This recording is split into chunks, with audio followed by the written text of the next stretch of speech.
Hey, folks, welcome to another edition of Posi-TIPS with Rachelle, folks. This is the last episode on this series here on the perils and positives of a drifted gaze, folks.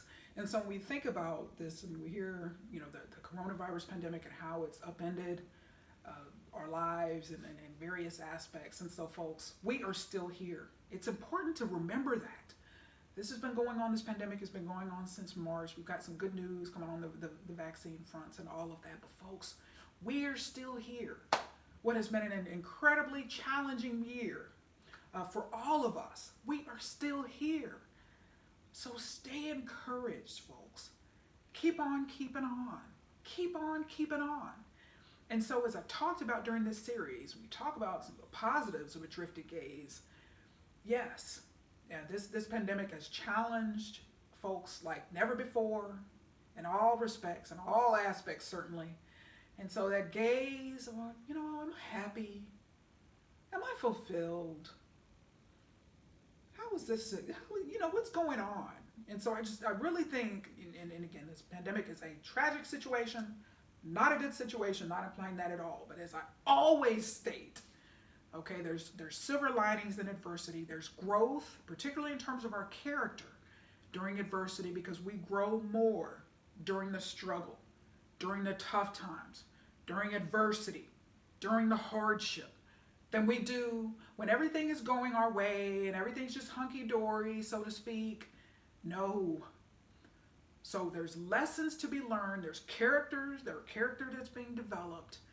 And so the pressure that the coronavirus pandemic has put on our lives, it just forced us, many of us, just to say, am I happy? How's my life going? What's going on with this? Are there things I need to change? Are there things, is this working? What do I need to do? Am I fulfilled? Am I miserable? Do I hate waking up every day? And so there are stories upon stories and examples upon examples of people making positive changes in their lives because this pandemic has woken people up, so to speak, to the reality of their lives. And hey, you know what? People waking up saying, I've been miserable for the last 20 years. I've got to make some changes.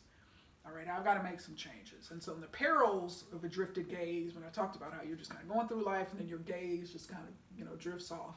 So that somebody's saying, am I happy? Am I happy? Is this working? Do I hate my job? Do I just hate waking up, coming to this job every day? Questions that people ask themselves. So now the perils in that is certainly if you're the boss and then that employee, decides, I've been miserable here for the last 10 years. I'm out of here.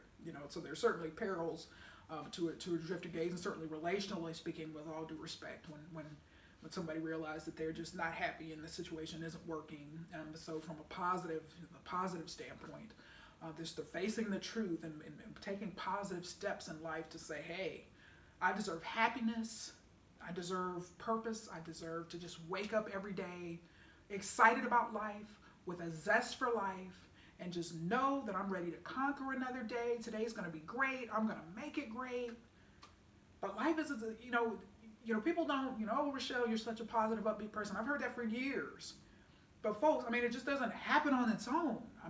That life is a series of decisions. My happiness is a result of decisions. I'm constantly making decisions that are going to reinforce my commitment to being happy. So for me, not being unhappy is not a possibility. That I will change the situation real quick that I'm not happy in. All right, but yes, there are situations where may have to deal with this situation in terms of evolving and growing and all of this and that, and my character being developed. Yes. And so just not, everything's not always going my way all the time. And so people don't kind of realize that is that my strength in adversity and my positivity during seasons of adversity is a result of that. That yes, I am willing to make positive changes, but I also, when I recognize the situation as developing my character, making me a better person, developing my humility, and the situation may not be easy, it may be tough, it may require a lot of determination and just hanging in there. All right, so those type of situations, I know they're good for me. They're good for me, so I'm going to remain positive in those situations. I'm going to remain an encourager of others in those type of situations. But so, folks, you got to recognize that this pandemic, life is not promised to us. It could truly, before the pandemic, these are just truths in life. All right, our time here is limited, and so we have to reach the point where we know deep down, I deserve to be happy. I deserve to be happy. I want to live a life that is fulfilling and just full of great things. But if you don't believe you deserve that, it's not going to happen.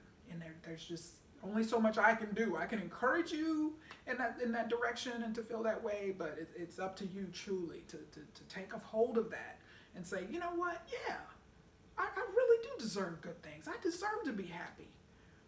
And then you will take the positive steps. You can take the positive steps to ensure that happens, folks. So let's look for the blessings in our lives. And I've said this throughout this series and I've said this throughout this year. Okay, even during seasons of adversity in terms of tough times and hardships, all of that. Yes, yes, yes, it goes without saying. Times are tough. It's not easy. It can be frustrating. But if we're willing to be open, to be creative, to innovate, to remain determined, remain committed to our families, and just recognizing where our priorities lie. What are we doing? How are we spending our time? How are we investing our time? All right, and there's certainly, and I think the coronavirus has taught a lot of people this, I mean, family first, being there for your family, being there for your kids, being there for your kids. You don't want to have 30, 40, 50 years down the road and your kids are just resentful of you because you never spent any time with them, you never visited them, you never saw them, you never went to their games. And so I just encourage you folks, we've all got to determine what is important in our life and who is important in our life right now in our lives right now. We can't waste another day, folks. Let's live our best lives now, not tomorrow, not when this happens, not when that happens, not when this coronavirus pandemic. Let's make a decision right now. All right, we deserve a good life. Let's take some steps to ensure, even in the midst of this pandemic, even with all this tragedy and calamity and adversity and hardship and suffering, that we're going to take steps during this tough time. We're going to leverage the fact that our character is being developed and enable this increase and enhance character and compassion, humility and understanding to propel us to the next level, folks. So I want nothing but great things for you. I want you to live a wonderful life. It has been a great year. I have really enjoyed doing these Positive series, and so stay tuned in 2021 for more of them. I can't wait. But until then, remember, I am positively passionate about your happiness, success, and yes, your life. Make it a great